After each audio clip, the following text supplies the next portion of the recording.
And actually we were sure of it. But as I say, other factors have come into play. And those factors are going to come out and it will be known.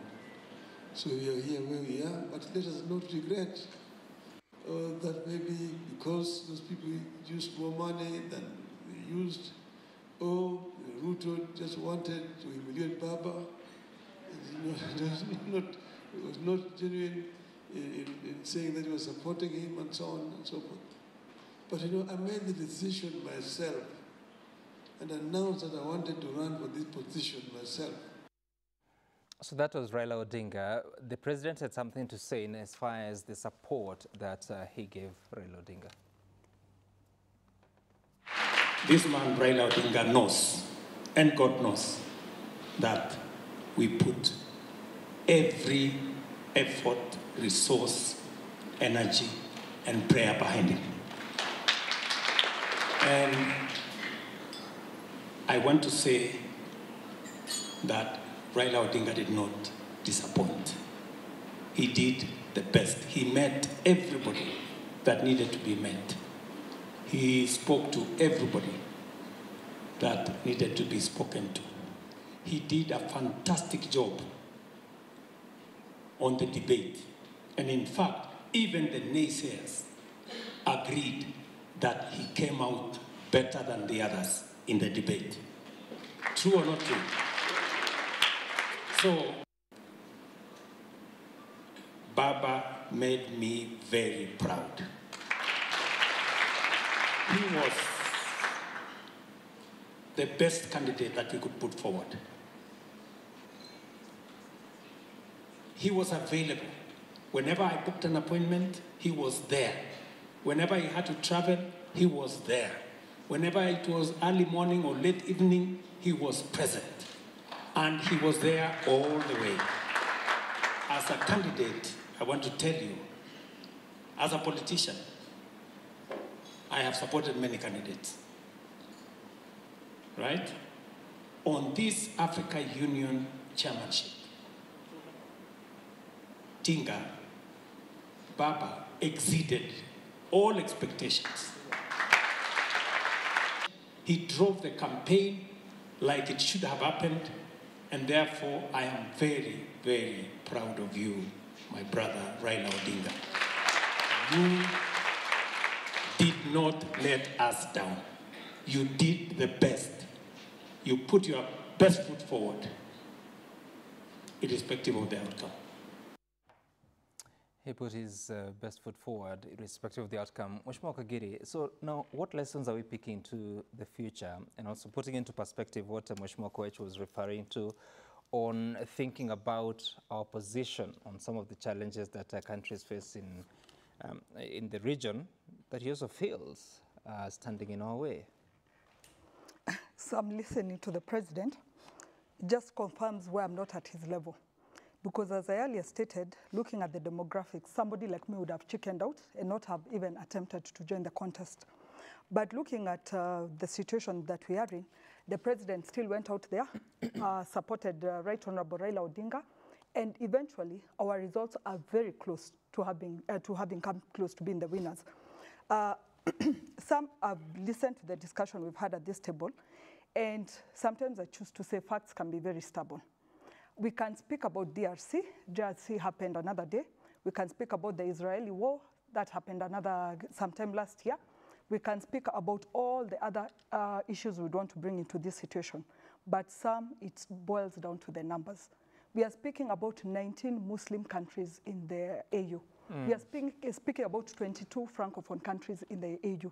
Whatever the case, it is always going to be an issue of Francophone countries against every other country because they have the numbers. So we can choose to sit here all day, blame, accuse each other, but the facts remains. As long as we don't resolve the issues on the foreign policy and how we are going to handle future elections at the AU, we are just going to keep talking, keep blaming each other, and maybe as Kenyans now start telling each other, we should not set ourselves up for such contest, which would be the wrong decision to make. So I think let's stop putting blame where there is no blame. We put up a very good show at the AU. Without numbers, we managed to come a very close second. And I believe that is the spirit we should keep up as a country and keep going out there, showing whatever power we have as Kenyans. And to support what the president has said, he says, Right Honorable Raila Odinga appeared for every meeting he had with presidents, put up his case to each one of them. And I believe that is how we managed to get these numbers that we got. Because for me, till date, I'm wondering from 8 how we could move to 20, how we could get other countries supporting us, yet we did not have a block that was strong enough for us. Okay. Mheshimiwa Mbui, I'll get to you, Senator Onyonka, but first, Mheshimiwa Mbui, so what are those lessons? And you sit in Parliament and you may have proposals that you can pursue there. Do you have any proposals?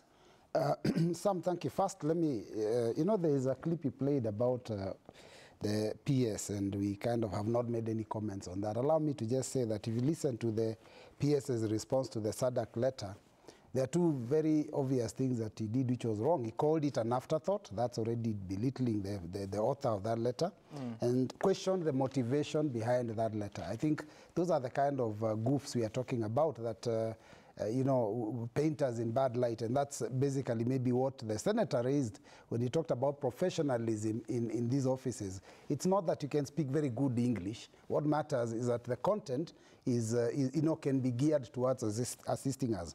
I also want to commend the president because today I've heard him on a rare occasion issue some very truthful comment when he says that Raila was the best candidate. But the reality is that Raila was, Kenya was the one that was at stake, not the candidate of Raila. We must make that very clear, because at the end of the day, I don't want anyone to try and insinuate that my leader lost an election. It is a country that lost because it was a country that put that bid, not Raila himself. But then, you know, listening to the chair of foreign relations here and his counterpart from Kenya Kwanza, when they have told us that, you know, Kenya stood no chance because politics is about numbers, and we never had the numbers from the beginning. Now I'm beginning to ask myself, was this possibly a long con? Because why would you be now telling us in the aftermath that, you know, we never had the numbers? So why were we then putting a bid? Why were we running around the continent? You know, if you knew that we didn't have the numbers and you hold those prestigious offices that help you know these things, why would you have allowed us to, you know, to spend all this time and all this money campaigning if it was going to end up the way it has? I'm at a loss. But I think the proposal I would make is that when I want to agree with them, it is true that it was difficult for us to win that seat, and obviously because of the regional, you call them geopolitics, but it's also the demographics, the regional, the differences between the language issues, the religious issues within the continent. We need to look at it from a perspective of how do we open it up in such a way that everyone stands a chance. Because I think the way it is balanced, you've heard Kagiri talk about almost all the other people that have been holding that office. It seems to be going to one side. Maybe that's some of the things that we need to revisit and sort out.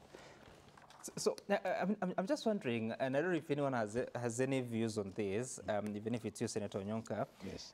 Because Africa is divided into those 5 regions that are basically just about the geographical location of these countries.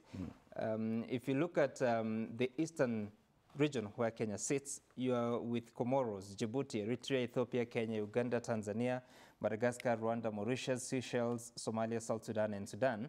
In the northern region, you have 7 countries: Algeria, Egypt, Libya, Mauritania, Morocco, Sahrawi Republic, and Tunisia. Central region, you have 9 countries: Burundi, Cameroon, Central Africa Republic, Chad, Congo, DRC, Equatorial Guinea, Gabon, Sao Tome, and Principe. Yeah. Southern region, you have 10 countries: Angola, Botswana, Eswatini, Lesotho, Malawi, Mozambique, Namibia, South Africa, Zambia, and Zimbabwe. Western region, 15 countries: Benin, Burkina Faso, Cape Verde, Ivory Coast, Gambia, Ghana, Guinea, Guinea-Bissau, Liberia, Mali, Niger, Nigeria, Senegal, Sierra Leone, and Togo. What other, should I say, stratification should you have to make sure that Kenya would stand a chance in future if one of our challenges is religion, then language? I would like to have a right of reply on something else, but let me answer your question. Sure. Then I can. Sami, the the truth about this event is that look at where Djibouti comes from, the region. How many countries are in that region?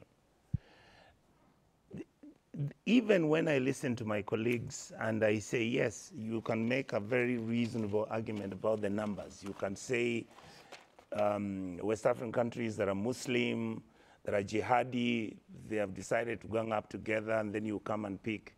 Somebody else can pick and then those, countries that I'm talking about who are Muslim, they are also French. And then for us, we have the, Anglophone, the Tanzanians, Ugandans, and whatnot. And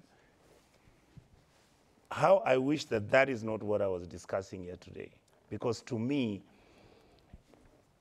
Yusuf comes from a very, very small country of 2 million people. What we fail to understand is that, yes, even when Jacob Raila is highly qualified as a Pan-Africanist, he's raised all these issues previously.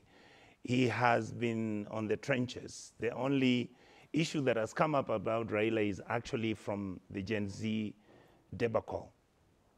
In fact, another thing I was going to say, Sami, is that when I listened to my brother here, Nelson Koech, and I go back to 2.5 years when we were going to we were running elections, he was on the other side, and we were, and how we were demonizing each other. And you can see now how Nelson and the president and saying how Raila is the greatest thing that ever lived is in fact one of the story of Muganga, Mkorofi, Nini.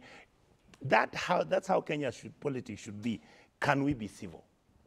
Because you don't know the enemy you have today is going to be your friend tomorrow.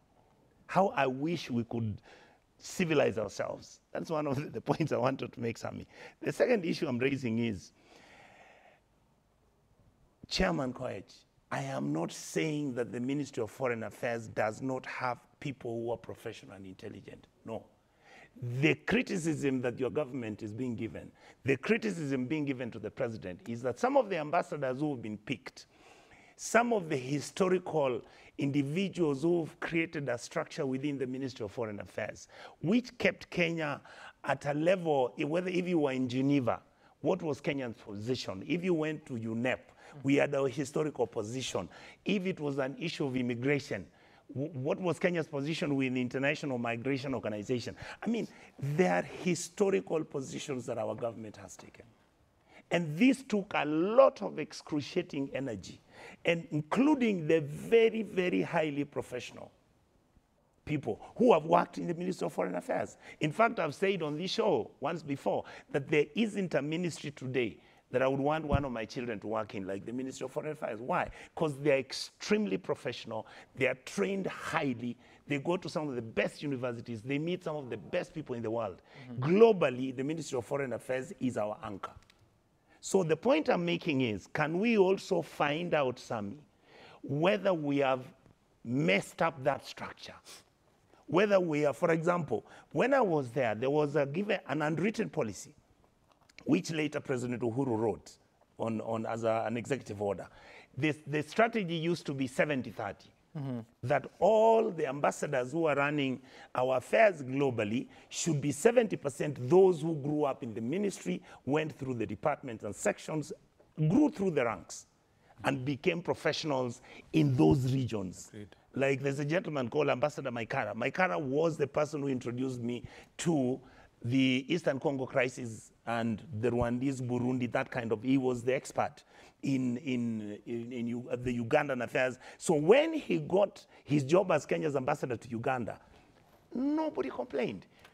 No issues during the time he was there for 10 years. I mean, this is what I was saying. I'm not saying... What was the 30% to come from? 30% comes from the politicians.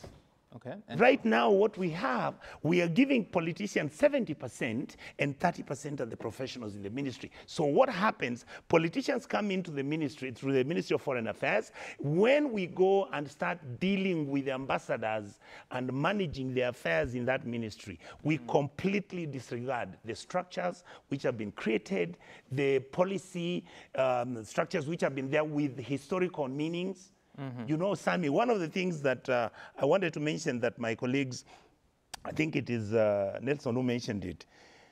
South Africa and the SADC countries have really never forgiven us because of the way we behaved during the apartheid regime.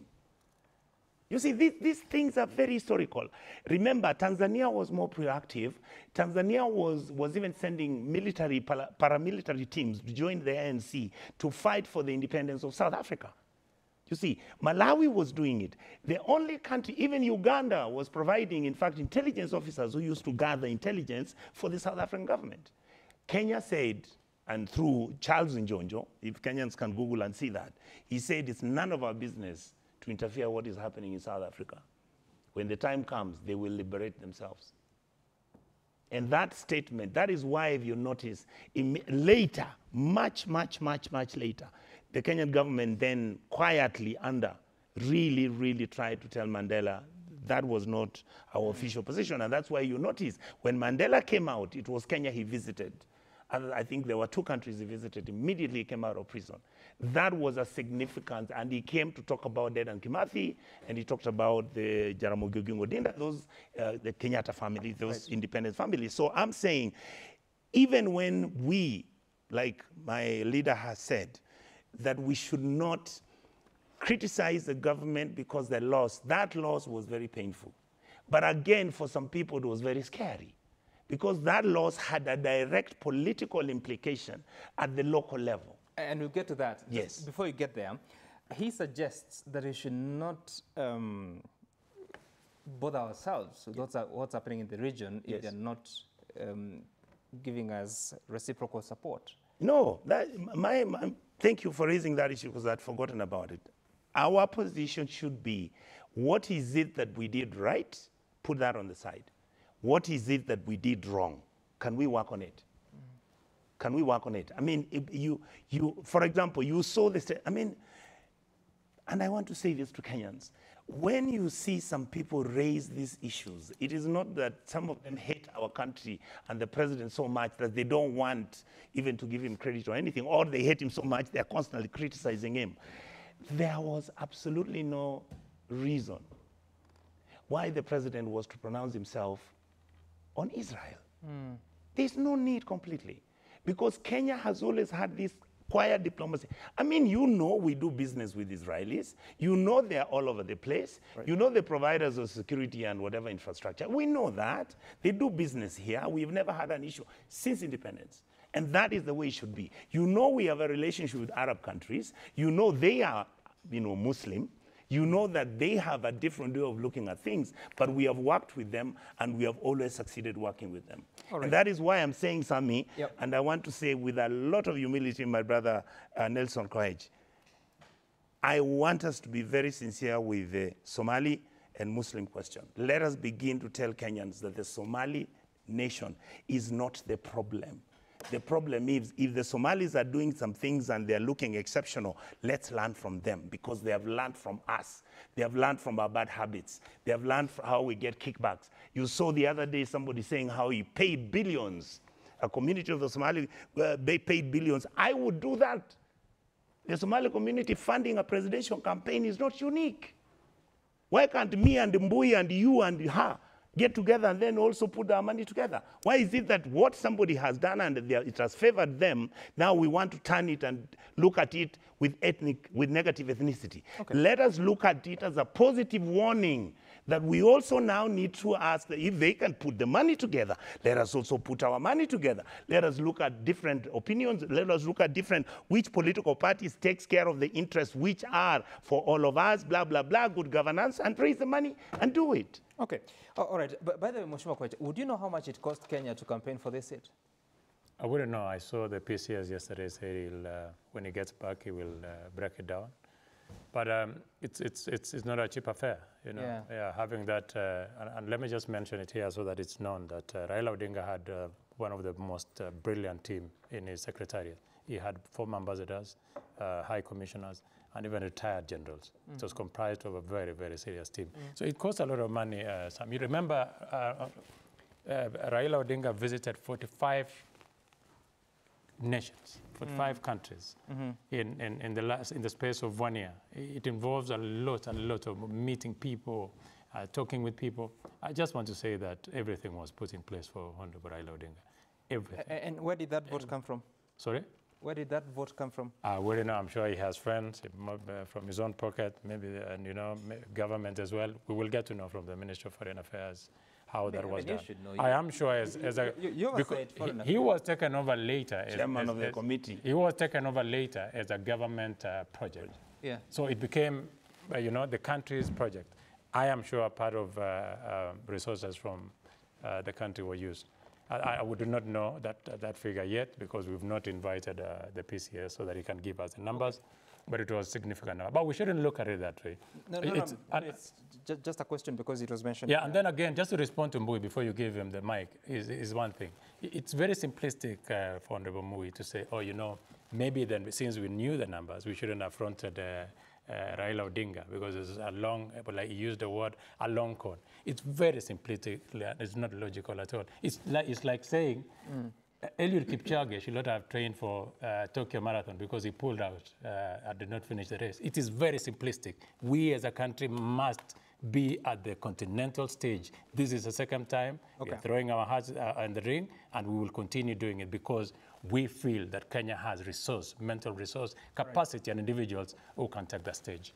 Mheshimiwa, would you know how much it costs? Did you pass a vote in Parliament for this? No, we did not, and I'm surprised the chair of Defense and Foreign Relations says he doesn't know because that's basically the ministry that he directly oversights, and his PS is going to come and give a statement. I'm surprised. He should be giving us some information. But he says that my argument is simplistic. I'm just responding to the questions of what they said. I mean, if you say that we never had the numbers from the beginning all the way, and not just the chair, even his colleague from Kenya Kwanza has said the same. I mean, I'm just asking a very basic and logical question. That cannot be logical. That cannot be simplistic when I say that if then you knew the numbers were never there, why did we go through this whole charade? And so when it is not simplistic, it is actually a very pertinent question that Kenyans would still want to know the answer to that. Because there are people in this country who believe that this whole arrangement was set up so that Baba would leave the local scene because of the ills that the Kenya Kwanza administration has been visiting upon Kenyans, and that having Raila out would have given him a field day to walk over all of the rest of us. That has been an argument of Kenyans, and that's why I raised it. Could it then maybe be the reason? All he needed to do was say it is not. But when he says it's simplistic, I'm shocked because millions of Kenyans seem to think the same. So it's important to answer them as opposed to attacking my train of thought. Okay, let's not go there. I was asking a question if parliamentarians know how much it costs for this campaign. Clearly no answers, but I will wait and see as chairman here promises. I want us to take a look at the feedback that has come to us via Citizen TV Kenya at Sam Gituku. The start to use is Citizen Daybreak on what you're saying this morning. And Sir Nixon Dugire, you're saying that it said that truth, accuracy, calm, patience, good temper, modesty, loyalty, and cross-cultural awareness are qualities of an ideal diplomat. Hope those who crisscrossed Africa campaigning for Jacom had these qualities. Too late to hope. Engineer Lazaro says, Honorable Mbui, Ruto diplomatic shuttle managed to convince more than 20 heads of state. That's good trial. We can't start blaming the regime for the loss. East Africa should now learn the importance of approaching EU issues to get order united. Godi Baraza, you're saying that Kenya should know that whenever it comes to matters Africa, we're always alone. The East Africa bloc won't solidly stand by us. That's the painful reality that we should face from now going forward. Abdul Haji, you're saying that Raila's spirit of Pan-Africanism reigns. Raila's candidature was a win-win for him in Africa. And it's Sonyin Kwa, you're saying it is about time Kenya needs to relook on our foreign policies. It's sad to see us lose after such massive lobbying. Now, of course, many have said that this has political implications in the country. But let us first listen to what President Ruto said on why he supported Raila Odinga. As my brother Raila Odinga has said,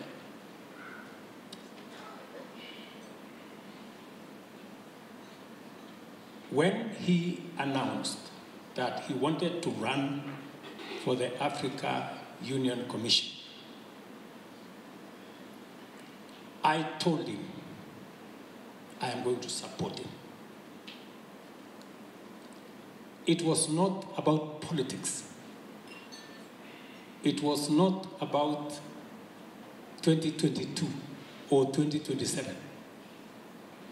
It was about a Kenyan, the only Kenyan who had aspired to run for a position that we have looked for as a country. And I promised him that I will put the entire government machinery behind him and my personal support. So that was about the support. But what does he say this moment means for the future? I am also proud of this moment because we've been here before. Just remember, a few months ago, as a country, we were faced with a very serious moment. And we were wondering which way Kenya. But you know what? That moment, when we all thought it was dark, it gave us a new beginning.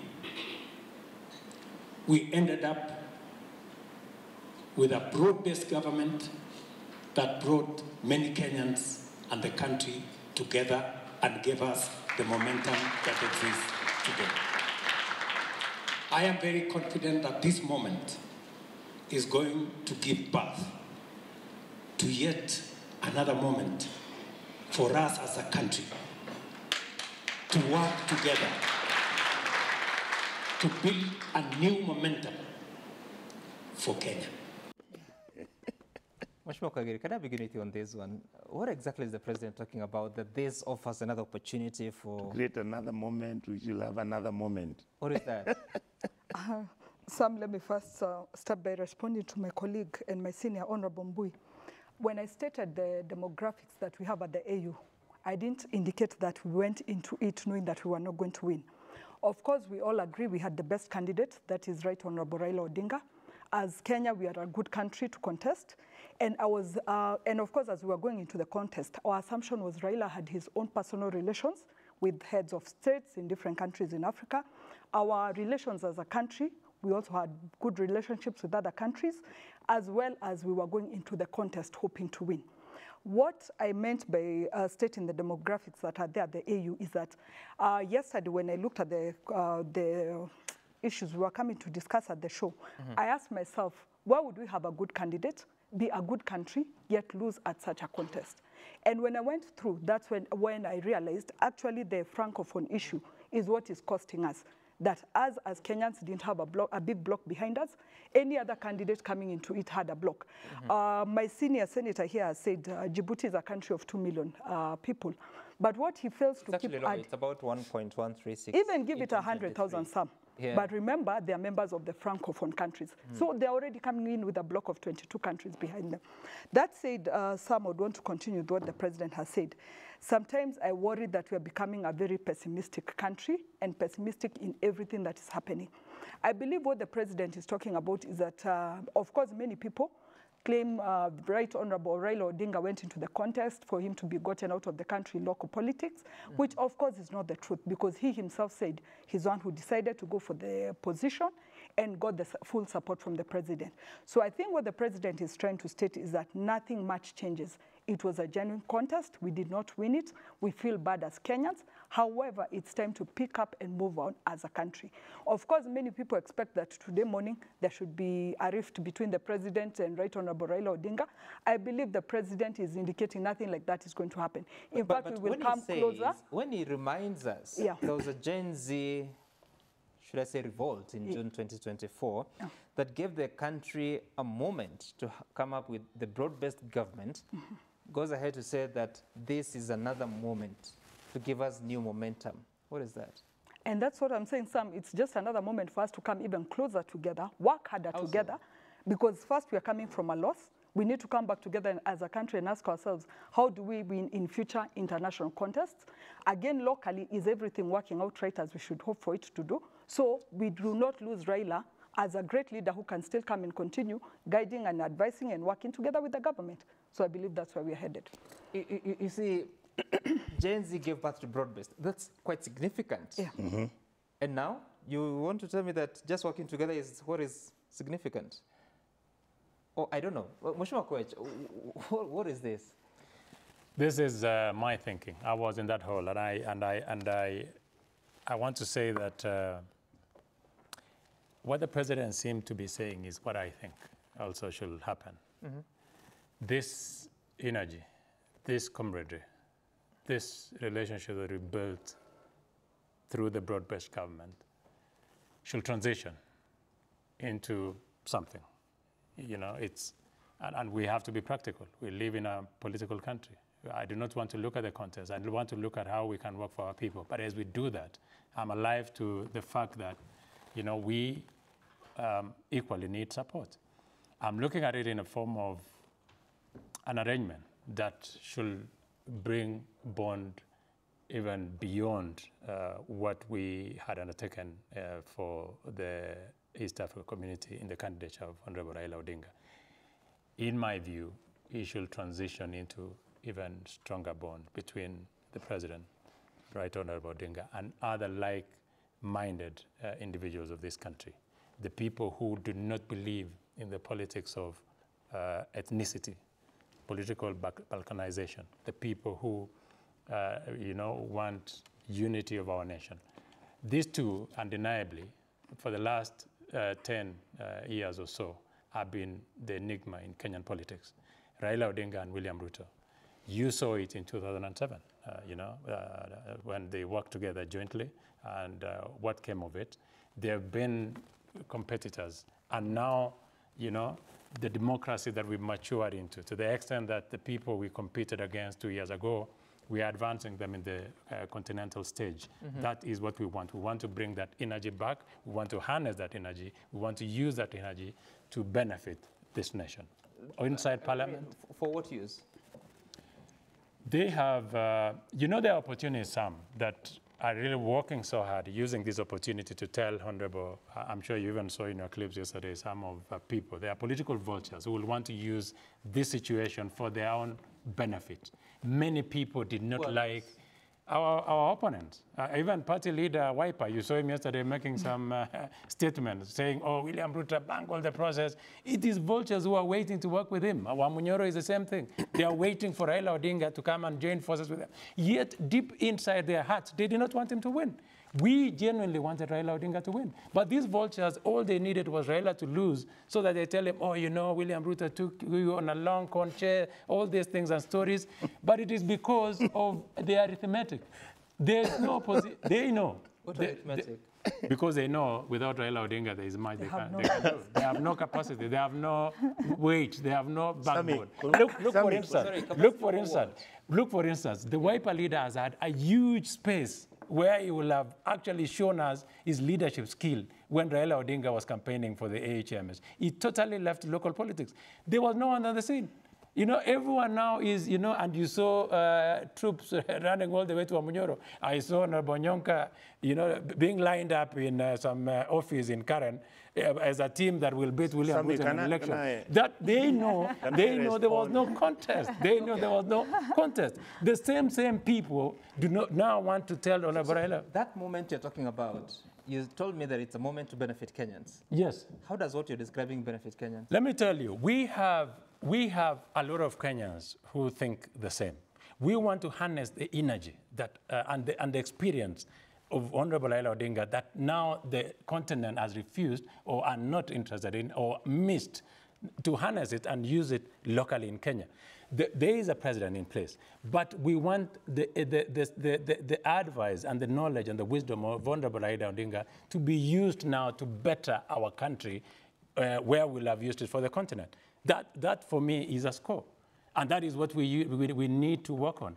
And I'm telling you, I was even looking at it this way, that, we probably should, even as members of parliament, particularly those who believe in William Ruto and those who believe in Raila Odinga, should have a union of sorts and have a meeting and decide now what is best for our country. Okay.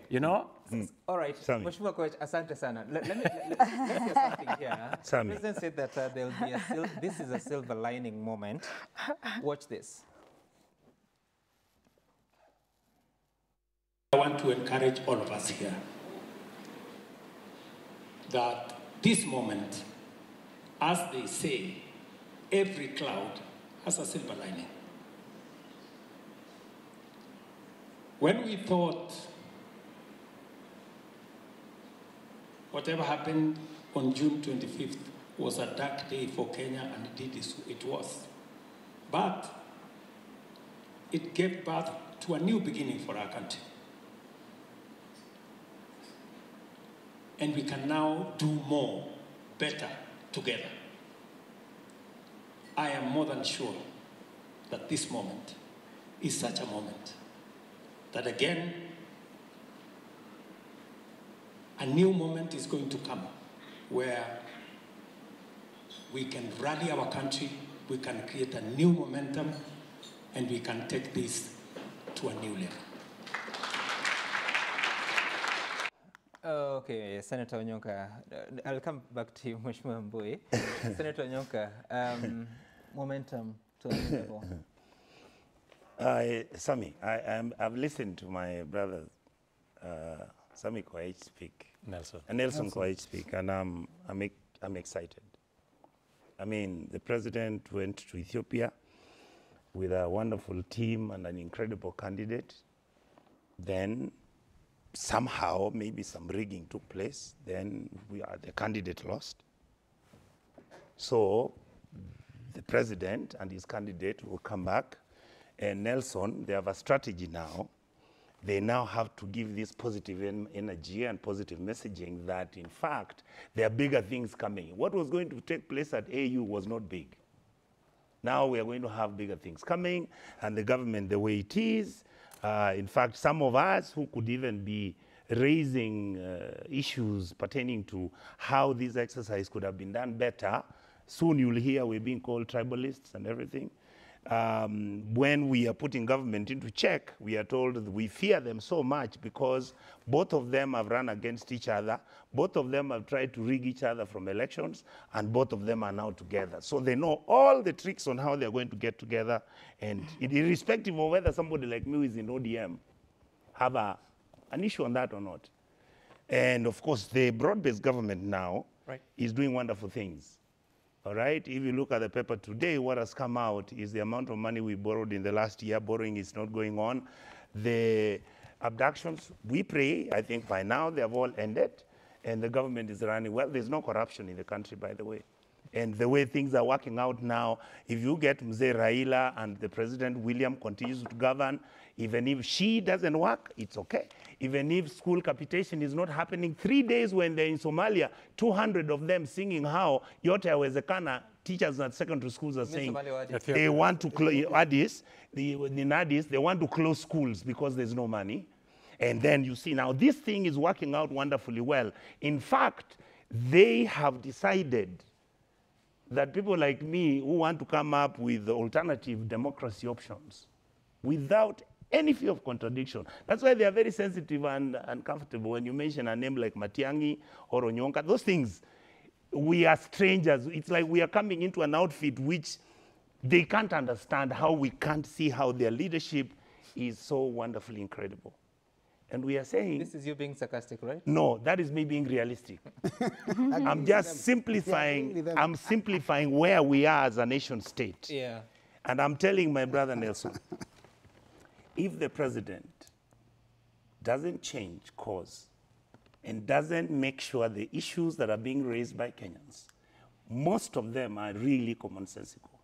It does not matter whether he's going to get Raila's support. People love Raila, they respect him, but Kenyans have reached a stage we are saying, now we deserve better. When Raila said he's coming home for some homework which is unfinished, I hope his homework is to demand for good governance, to to demand for fairness, to demand for separation of powers from the National Assembly with the executive, give the judiciary their respect, make sure that we begin to govern ourselves as people who are reasonable and who want to take care of each other. The fact that you are coming in and saying, oh, supporters of Raila now are going to join supporters of President William Ruto and nobody is going to raise. Some of us, my brother and my colleague, even if we remain 3 of us or 2, we'll continue talking about these things. Because that is what Kenyans expect. Right. Kenyans expect the moment which I expect President William Ruto to capture.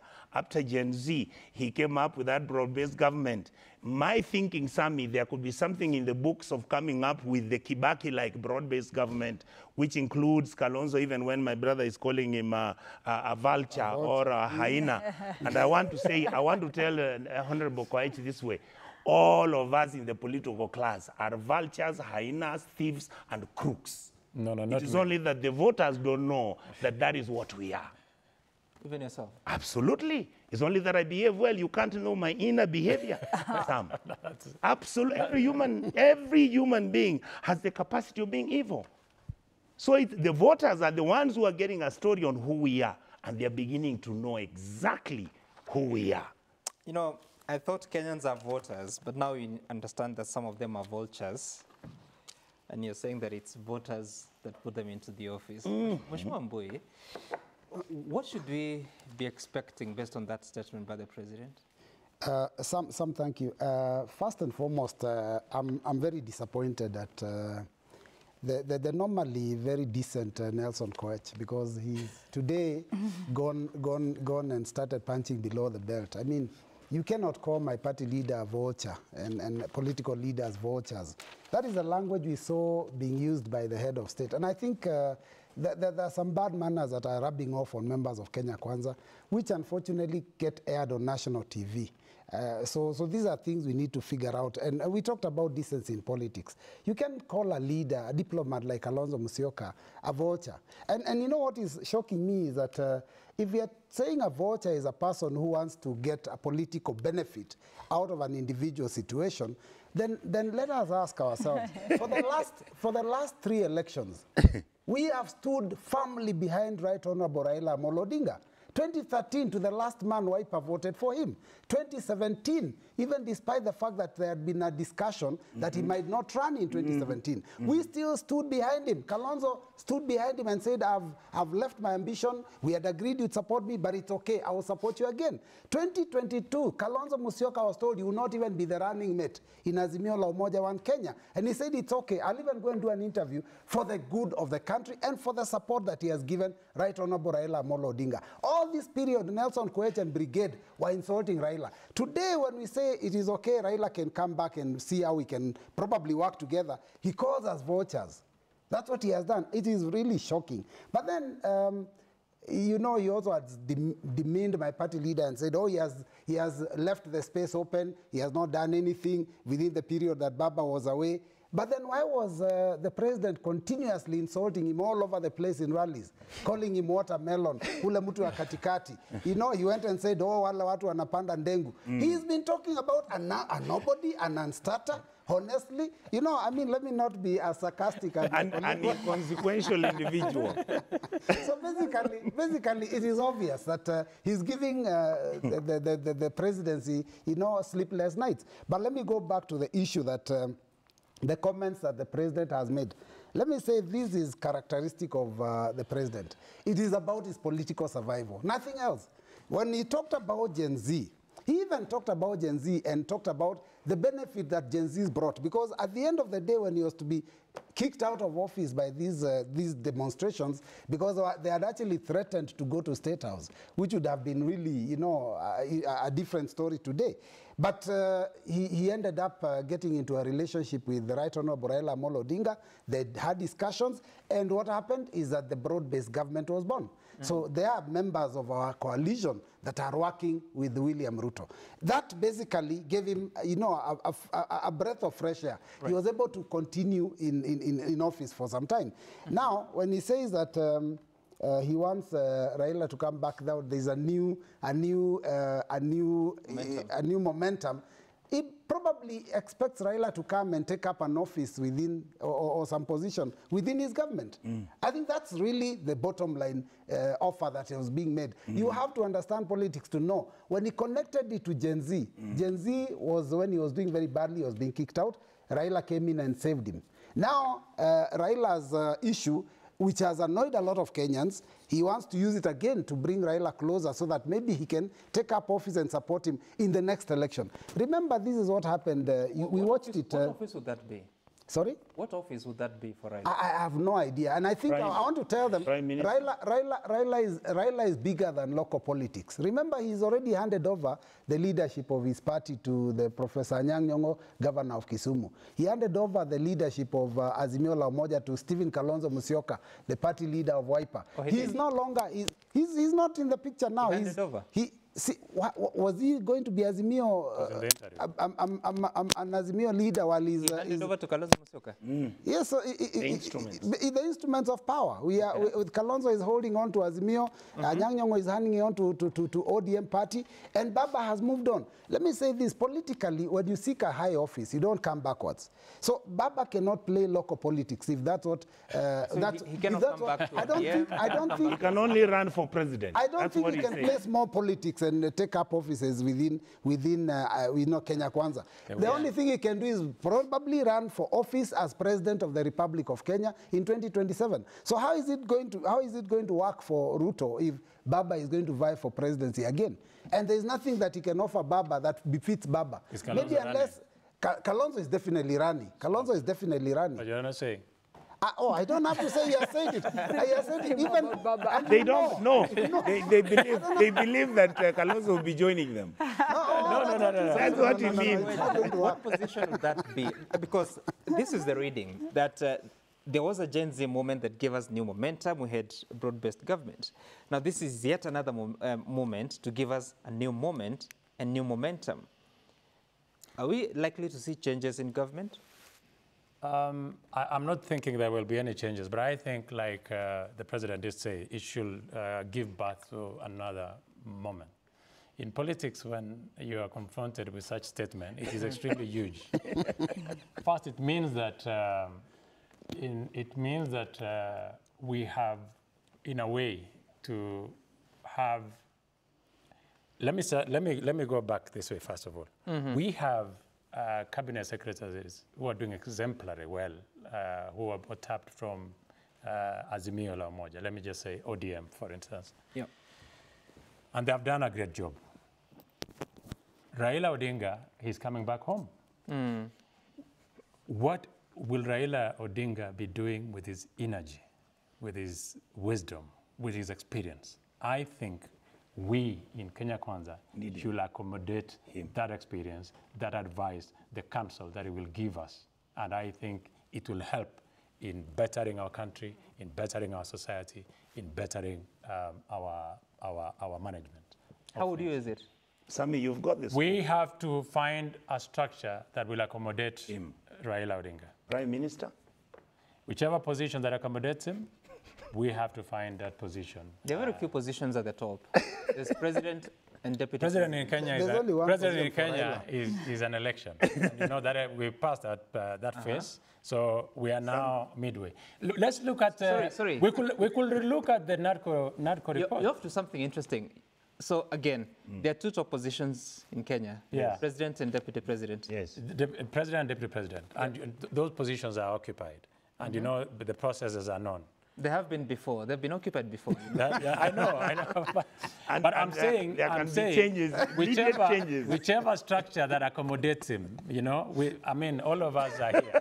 Whichever structure that accommodates Honorable Raila Odinga to continue doing his job, I think. What's your guess?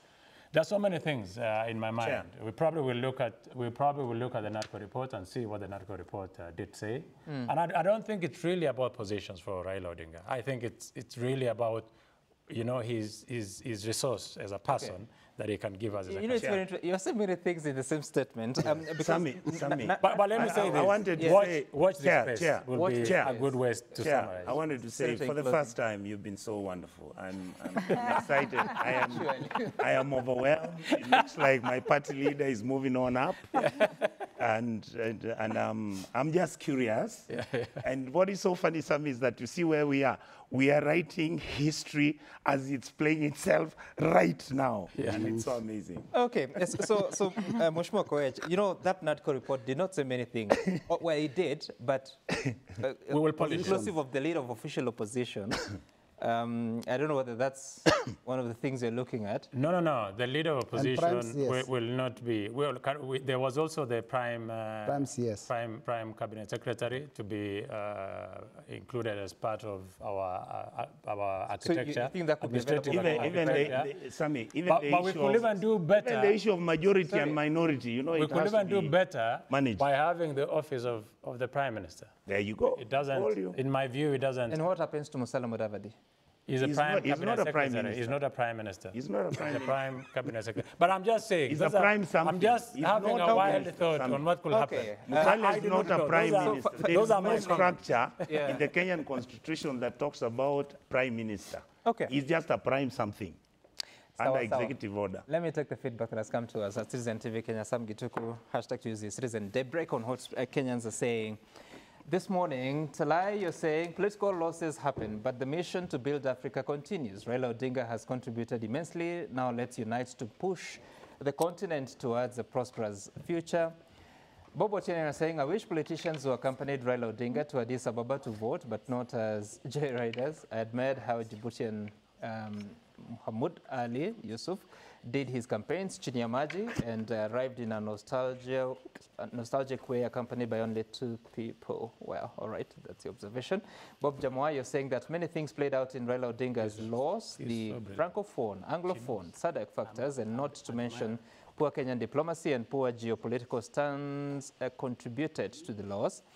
Frank Orinde, you're saying that AUC outcome shows clearly that as a nation, other countries do not trust us. There's something they fear in us that made them reject our candidate. The regime is in place must relook into its foreign diplomacy relations and how they handle basic human rights matters. It's on Kange, you said that is Nelson Koech ready for the consequences if Raila visits Omunyoro in the near future? Remember, court declared Azimio is the majority. And someone is also asking that 2 weeks ago, Mheshimiwa Koech, you said that Justin Muturi would be fired. What is the status? That day. I said that it was with the space of 2 weeks or so. It's still, and I still insist, it's still something on the works. But allow me before you close. Sammy, you know, for the first time, you got a scoop. Allow me. Now you know who will be giving you state scoops. Please finish. Allow me before we close to mourn our colleague, the Baringo senator, his family, for the loss of our colleague, Honorable Cheptumo. We pass our condolences as a team here and morning talk show on Monday. And poleni sana to the people of Baringo and family of Honorable Cheptumo. Sure thing. Great guy. Senator Cheptumo, who died yesterday, he was the Senator of Baringo since 2022 and had been in Parliament. This would have been his 4th term, actually was his 4th term. Thank you so much for making time for us. Senator Richard Onyonka, Mheshimiwa Jane Kagere, Mheshimiwa Nelson Koech, and Mheshimiwa Robert Mboi for all the insights. Where are you going? We have not finished. My name is Sam Gituku. See you again some other time. Bye for now.